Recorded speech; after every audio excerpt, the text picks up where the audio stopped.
Hi students, computer class day 5 में आपका स्वागत है। कंप्यूटर ट्रेनिंग कोर्स की इस क्लास में हम आपको कंप्यूटर में फाइल्स, डॉक्यूमेंट और स्प्रेडशीट को क्रिएट, सेव और एडिट करना सिखाएंगे। देखिए, जब आप कंप्यूटर में काम करते हैं तो सबसे कॉमन टास्क जिनके लिए कंप्यूटर का यूज़ किया जाता है उनमें से एक है फाइल्स को क्रिएट, सेव और एडिट करना। अब हो सकता है वो एक सिंपल टेक्स्ट फाइल हो जो हम नोटपैड में क्रिएट करते हैं, या डॉक्यूमेंट फाइल हो जिसे हम MS वर्ड में क्रिएट करते हैं, या फिर एक स्प्रेडशीट हो जो एक्सेल में क्रिएट की जाती है। तो सबसे पहले कंप्यूटर में एक सिंपल टेक्स्ट फाइल क्रिएट करना सीखते हैं। कंप्यूटर में टेक्स्ट फाइल्स को क्रिएट, व्यू और एडिट करने के लिए टेक्स्ट एडिटर का इस्तेमाल किया जाता है, फॉर एग्जांपल नोटपैड का। ये सॉफ्टवेयर आपको सभी विंडोज़ कंप्यूटर में देखने को मिलेगा। इसे ओपन करने के लिए हम सर्च बॉक्स में नोटपैड टाइप करेंगे, फिर ओपन पर क्लिक कर देंगे। ये नोटपैड का बेसिक इंटरफेस है जिसमें सबसे ऊपर कुछ मेन्यूज़ हैं जैसे फाइल, एडिट, फॉर्मेट, व्यू और हेल्प। अगर आप इन पर माउस कर्सर को ले जाएंगे तो आपको इन ऑप्शंस के अंदर कई अन्य ऑप्शंस देखने को मिलेंगे। इससे पहले कि मैं इन ऑप्शंस के बारे में आपको बताऊं, पहले मैं एक सिंपल लेटर क्रिएट कर लेता हूं। तो मैंने ये एक सिंपल लेटर क्रिएट कर लिया है। अक्सर मैं नोटपैड का इस्तेमाल नोट्स या फिर सिंपल डॉक्यूमेंट क्रिएट करने के लिए करता हूँ। नोटपैड की खास बात यह भी है कि आप इसमें कोई एक्स्ट्रा टेक्स्ट फॉर्मेटिंग अप्लाई नहीं कर सकते हैं, यानी किसी स्पेसिफिक टेक्स्ट को बोल्ड, इटैलिक और हाईलाइट नहीं कर सकते। टेक्स्ट का फॉन्ट स्टाइल या कलर चेंज नहीं कर सकते। इसके अलावा डॉक्यूमेंट में कोई इमेज या पिक्चर्स भी ऐड नहीं कर सकते।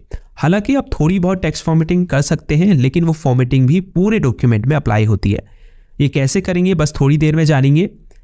एक बार जब आप डॉक्यूमेंट क्रिएट कर लें तो इसे कंप्यूटर में सेव करने के लिए ऊपर सबसे लेफ्ट कॉर्नर में फाइल मेन्यू पर क्लिक करें। उसके बाद सेव एज पर क्लिक करें। आप इसके लिए सीधे Ctrl+Shift+S शॉर्टकट की भी दबा सकते हैं। अब जिस भी फोल्डर में आपने फाइल को सेव करना है उसे सेलेक्ट करें, फिर फाइल को कोई नेम दें, उसके बाद सेव पर क्लिक कर दें। यह फाइल आपकी चुनी हुई लोकेशन में सेव हो जाएगी। लोग अक्सर सेव और सेव एज में कंफ्यूज हो जाते हैं। दोनों का एक ही काम है। हालांकि जो की डिफरेंस है इन दोनों ऑप्शंस के बीच में वो ये है कि अगर आपने किसी फाइल को पहले से सेव किया हुआ होगा और अब आप उसे एडिट करके उसमें कुछ चेंजेस करते हैं तो आप सेव पर क्लिक करके उस फाइल को अपडेट कर सकते हैं। वहीं सेव एज ऑप्शन का यूज़ करके आप किसी न्यू फाइल या फिर पहले से सेव्ड फाइल को भी नए नाम से किसी नई लोकेशन पर सेव कर सकते हैं। तो नोटपैड में फाइल क्रिएट और सेव करना बहुत ही सिंपल और इजी है। तो चलिए अब नोटपैड के मेन्यूज में दिए गए कुछ इंपॉर्टेंट ऑप्शंस के बारे में जानते हैं। जैसे अगर हम फाइल मेन्यू में क्लिक करें तो सबसे ऊपर न्यू ऑप्शन है, जिस पर अगर आप क्लिक करेंगे तो आप एक न्यू टेक्स्ट फाइल क्रिएट कर सकते हैं। लेकिन अगर आप पहले से एक टेक्स्ट फाइल क्रिएट कर रहे होंगे तो यह आपको उस फाइल को सेव करने को कहेगा। अगर आपको नहीं चाहिए यह फाइल, आप एक नई फाइल क्रिएट करना चाहते हैं तो डोंट सेव पर क्लिक करें। अब आप एक न्यू फाइल क्रिएट कर सकते हैं। नोटपैड में एक न्यू फाइल क्रिएट करने के लिए आप Ctrl+N शॉर्टकट की का यूज़ भी कर सकते हैं। अगर आप एक साथ दो फाइल क्रिएट करना चाहते हैं तो फाइल मेन्यू में न्यू विंडो पर क्लिक करें। अब आप एक साथ दो फाइल क्रिएट कर सकते हैं। इसके बाद ओपन ऑप्शन पर क्लिक करके आप पहले से सेव्ड किसी टेक्स्ट फाइल को नोटपैड में ओपन कर सकते हैं। इसके लिए Ctrl+O शॉर्टकट की का यूज़ भी आप कर सकते हैं।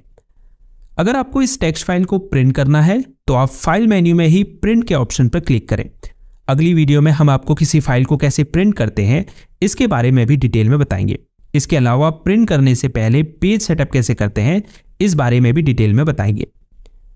उसके बाद नोटपैड को क्लोज करने के लिए आप एग्जिट ऑप्शन पर क्लिक कर सकते हैं। सेकेंड मेन्यू है एडिट। इसमें कुछ ऐसे कमांड्स दिए गए हैं जिनका यूज डॉक्यूमेंट एडिट करते समय अक्सर होता है, इसीलिए इन्हें ध्यान से समझिए, क्योंकि सिर्फ नोटपैड में ही नहीं बल्कि अगर आप MS वर्ड या किसी भी टेक्स्ट एडिटर या वर्ड प्रोसेसिंग सॉफ्टवेयर में काम कर रहे होंगे वहां पर भी ये कमांड आपके काम में आएंगी। सो एडिट मेन्यू में सबसे ऊपर अंडू का ऑप्शन है। मान लीजिए मुझसे ये वर्ड गलती से डिलीट हो जाता है। अब अगर मैं Ctrl+Z को साथ में दबाऊंगा तो ये वर्ड वापस आ जाएगा। अंडू फंक्शन का यूज करके आप अपने लास्ट एक्शन को रिवर्स कर सकते हैं। उसके बाद कट है। अगर मैं इस लाइन को यहाँ से हटाकर कहीं और रखना चाहता हूँ तो मैं इसे सिलेक्ट करूँगा। किसी लाइन को सिलेक्ट करने के लिए लाइन की स्टार्टिंग में कर्सर को रखें, उसके बाद कीबोर्ड में Shift+डाउन एरो की दबाएं। अब कट करने के लिए Ctrl+X की को साथ में दबाएं। सिलेक्टेड टेक्स्ट कट हो जाएगा। अब आप इसे कहीं दूसरी जगह Ctrl+V की दबाकर पेस्ट कर सकते हैं। उसके बाद कॉपी का ऑप्शन है, जिससे आप किसी सेलेक्टेड वर्ड या पैराग्राफ आदि को कॉपी कर सकते हैं। इसकी शॉर्टकट की Ctrl+C है। उसके बाद कॉपी या कट किए गए टेक्स्ट को पेस्ट करने के लिए फंक्शन है, इसकी शॉर्टकट की Ctrl+V है। उसके बाद डिलीट फंक्शन है, इसकी शॉर्टकट की डिलीट है। अब जैसे मुझे इस वर्ड को डिलीट करना है तो मैं इसे सिलेक्ट करूंगा। किसी सिंगल वर्ड को सिलेक्ट करने के लिए कर्सर को उस वर्ड के बीच में या लास्ट में रखें, माउस के लेफ्ट क्लिक को 2 बार दबाएं, जिसे हम डबल क्लिक करना भी कहते हैं। अब डिलीट करने के लिए कीबोर्ड में डिलीट की प्रेस करें, सेलेक्ट किया गया वर्ड डिलीट हो जाएगा। उसके बाद सर्च विथ बिंग का फंक्शन है, अगर आप इंटरनेट से कुछ सर्च करना चाहते हैं तो इस पर क्लिक कर सकते हैं। फिर फाइंड फंक्शन है, जिसकी शॉर्टकट की Ctrl+F है। अगर आपको इस टेक्स्ट डॉक्यूमेंट में किसी स्पेसिफिक वर्ड या सेंटेंस को ढूंढना है तो आप कीबोर्ड में Ctrl+F की दबाएंगे, जिससे फाइंड डायलॉग बॉक्स ओपन हो जाएगा। अब जैसे हमें इस डॉक्यूमेंट में सर वर्ड को ढूंढना है तो हम सर टाइप करेंगे, फिर फाइंड नेक्स्ट पर क्लिक करेंगे। याद रखिएगा, आपको कर्सर डॉक्यूमेंट के स्टार्टिंग में रखकर किसी वर्ड को खोजना है, क्योंकि यहाँ आप देख सकते हैं सर वर्ड ऊपर है और अगर मैं कर्सर इसके नीचे रखकर फाइंड नेक्स्ट पर क्लिक करूंगा तो ये मुझे कैन नॉट फाइंड सर का एरर शो करेगा। हालांकि आप डायरेक्शन में अप सेलेक्ट करके फिर अगर फाइंड नेक्स्ट पर क्लिक करेंगे तो आप देख सकते हैं वर्ड सर ब्लू कलर से हाईलाइटेड हो चुका है।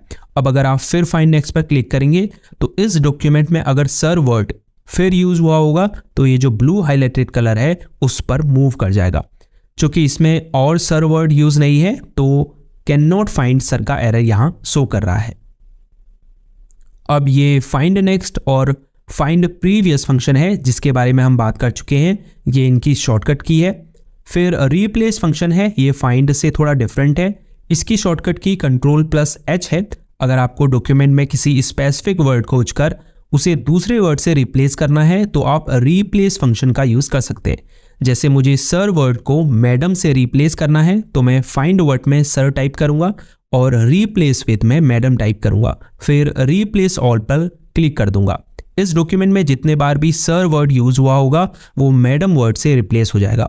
अगर आपको केवल एक वर्ड को रिप्लेस करना है तो रिप्लेस पर क्लिक करें। उसके बाद गो टू फंक्शन है, जिसकी शॉर्टकट की Ctrl+G है। चूंकि अभी वर्ड रैप इनेबल है इसीलिए अभी आप फिलहाल गो टू ऑप्शन का यूज नहीं कर पाएंगे, तो पहले हम वर्ड रैप डिसेबल कर देते हैं। इसके लिए फॉर्मेट मेन्यू में क्लिक करेंगे, फिर वर्ड रैप के चेकबॉक्स को अनचेक करने के लिए इस पर क्लिक कर देंगे। वापस एडिट मेन्यू में क्लिक करेंगे। अब आप देख सकते हैं गो टू ऑप्शन इनेबल हो चुका है। जैसे ही इस पर क्लिक करेंगे आपके सामने go to line dialog box open हो जाएगा।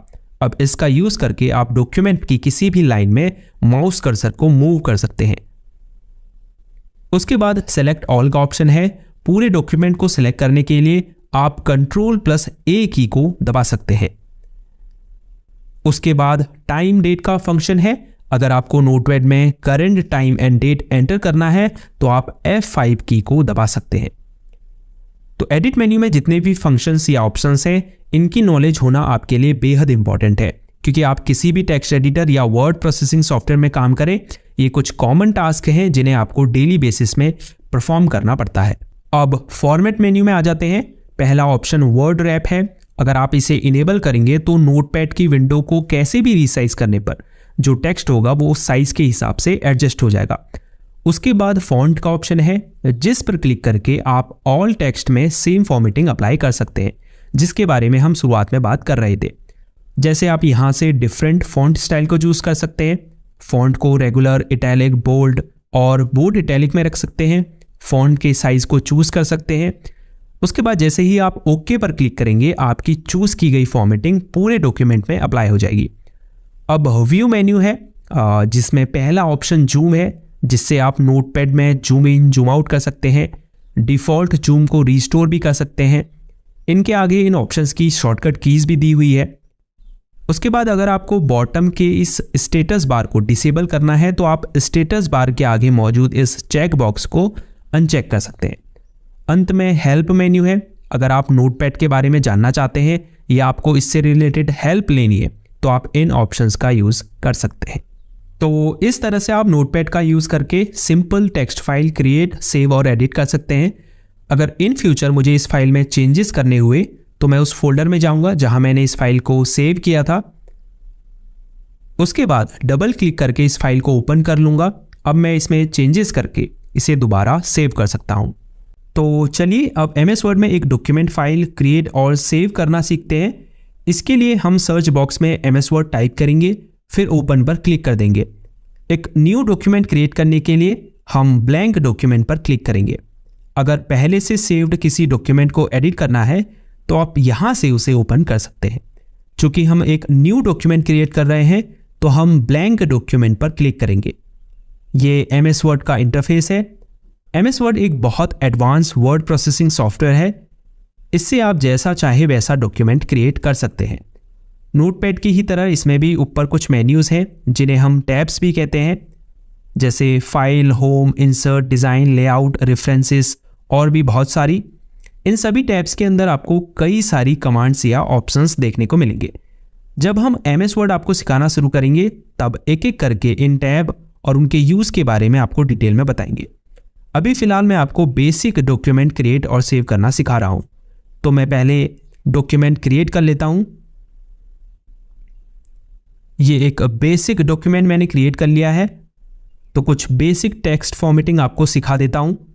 जैसे मुझे सबसे ऊपर की इस लाइन को टाइटल बनाना है तो मैं इसके आगे कर्सर को रखूँगा, फिर शिफ्ट प्लस डाउन एरो की दबाकर इस लाइन को सिलेक्ट कर लूँगा।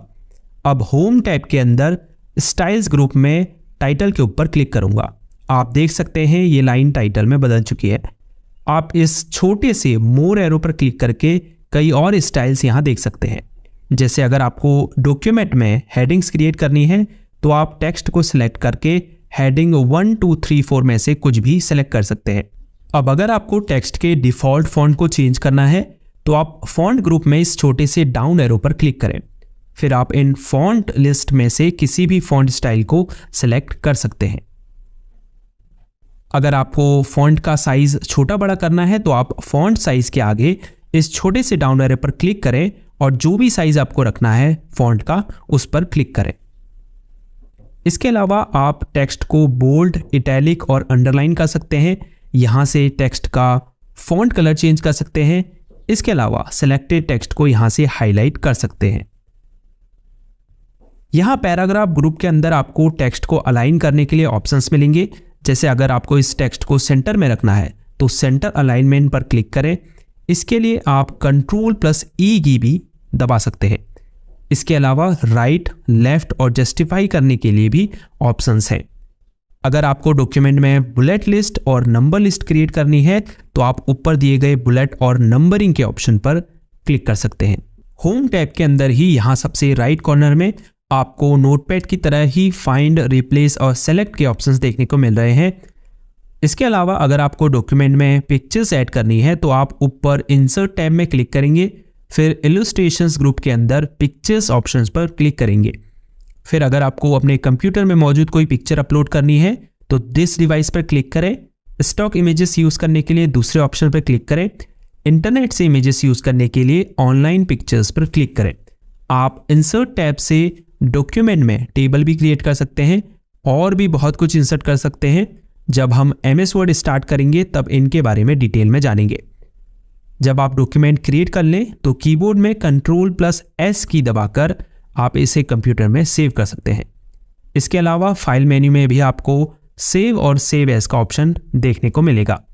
अगर आपको इसे प्रिंट करना है तो आप प्रिंट ऑप्शन पर क्लिक कीजिए। तो चलिए अब एक्सेल का यूज़ करके स्प्रेडशीट क्रिएट करना सीखते हैं। अगर आप डेटा एंट्री करना चाहते हैं या फिर अकाउंटिंग का काम करना चाहते हैं और इवन डेटा एनालिसिस भी अगर करना चाहते हैं तो इसके लिए एक्सेल एक बेहद ही पावरफुल टूल है। एक्सेल को ओपन करने के लिए हम सर्च बॉक्स में MS एक्सेल टाइप करेंगे, फिर ओपन पर क्लिक करेंगे। अब एक न्यू वर्कबुक क्रिएट करने के लिए ब्लैंक वर्कबुक पर क्लिक करेंगे। अगर आप एक्सेल में काम कर रहे हैं तो आपको कुछ बेसिक टर्म्स की नॉलेज होना बहुत ज़रूरी है, जैसे workbook, spreadsheet, cell, formula etcetera. अब जो ये रेक्टेंगुलर बॉक्स आपको दिखाई दे रहे हैं इन्हें सेल कहा जाता है। अब ये सभी सेल्स मिलकर एक स्प्रेडशीट बनाते हैं जिसे हम वर्कशीट या सीट भी कहते हैं। अब एक पूरी एक्सेल फाइल को वर्कबुक कहा जाता है। एक वर्कबुक में कई सारी सीट्स हो सकती हैं और फॉर्मूला बेसिकली इक्वेशंस है जिनका यूज़ आप एक्सेल में कैलकुलेशन करने के लिए करते हैं। सो ये एक एक्सेल सेल है जिसमें आप डेटा एंटर करते हैं। किसी सेल में डेटा एंटर करने के लिए पहले हम उसे सेलेक्ट करेंगे। सेलेक्ट करने के लिए उस सेल पर क्लिक करेंगे, फिर डबल क्लिक करेंगे। आप देख सकते हैं ये सेल एक्टिव हो चुकी है। अब मैं इसमें डेटा टाइप कर सकता हूँ। अगर मुझे दूसरी सेल में जाना है तो मैं एरो कीज़ का यूज़ कर सकता हूँ, जैसे राइट सेल में जाने के लिए राइट एरो, नीचे की सेल में जाने के लिए डाउन एरो, लेफ्ट सेल में जाने के लिए लेफ्ट एरो और ऊपर की सेल में जाने के लिए अप एरो का यूज़ कर सकते हैं। अगर आपको वर्कबुक में एक नई शीट क्रिएट करनी है तो आप नीचे शीट 1 के ठीक आगे प्लस के साइन पर क्लिक करके एक न्यू शीट क्रिएट कर सकते हैं। अब अगर मुझे इसे डिलीट करना है तो मैं इस पर राइट क्लिक करूंगा, फिर पॉपअप मेन्यू में डिलीट के ऑप्शन पर क्लिक करूंगा। अब थोड़ा एक्सेल के इंटरफेस का इंट्रोडक्शन आपको दे देते हैं। यहाँ सबसे ऊपर ये क्विक एक्सेस टूल बार है जिसमें कुछ टूल्स आपको दिखाई दे रहे हैं, जैसे वर्कबुक को सेव करने के लिए, एक्शंस को अनडू और रीडू करने के लिए, फिर ये छोटा सा डाउन एरो है जिस पर क्लिक करके आप क्विक एक्सेस टूल बार को कस्टमाइज कर सकते हैं। यानी कुछ और टूल्स जैसे न्यू, ओपन को यहाँ ऐड और रिमूव कर सकते हैं। उसके बाद ये फाइल, होम, इंसर्ट टैब्स हैं जिनके अपने अपने ऑप्शंस हैं। इस पूरे एरिया को हम रिबन भी कहते हैं। अगर आप राइट कॉर्नर पर इस अप एरो में क्लिक करेंगे तो आप इस रिबन को हाइड कर सकते हैं। उसके बाद ये नेम बॉक्स है जिसमें करंटली सेलेक्टेड सेल का नेम शो होता है। जैसे अभी हमने A1 सेल को सिलेक्ट किया है तो नेम बॉक्स में A1 शो हो रहा है। ये फॉर्मूला बार है जहां से आप सेल में फॉर्मूला लगा सकते हैं। अब ये जो अल्फ़ाबेट्स हैं ABCD, ये कॉलम्स नेम है। अगर आप इन पर क्लिक करेंगे तो ये पूरा कॉलम सेलेक्ट हो जाएगा। इस तरफ जो नंबर्स हैं वो रो को डिस्क्राइब करते हैं। सो आई होप अब आप एक्सेल के इंटरफेस को बहुत हद तक समझ गए होंगे। जब हम एक्सेल सीरीज स्टार्ट करेंगे तब आपको डिटेल में ये सभी चीज़ें सिखाई जाएंगी। अब अगर मुझे एक्सेल वर्कबुक सेव करना है तो मैं कीबोर्ड में Ctrl+S की दबाकर उसे सेव कर लूँगा। सो ये थी कंप्यूटर क्लास डे 5 जिसमें आपने कंप्यूटर में फाइल्स, डॉक्यूमेंट और स्प्रेडशीट को क्रिएट, सेव और एडिट करना सीखा। आई होप ये वीडियो आपको पसंद आई हो और इस वीडियो से आप बहुत कुछ नया सीखे हो। अगर ऐसा है तो वीडियो को लाइक करना बिल्कुल ना भूलें। अगर कोई सवाल या सुझाव हो तो नीचे कमेंट कीजिए, हम उसका जवाब आपको ज़रूर देंगे। अंत में जाते जाते चैनल को सब्सक्राइब करना बिल्कुल ना भूलें। इस वीडियो में इतना ही। See you in the next class. अपना ख्याल रखिएगा। तब तक के लिए गुड बाय।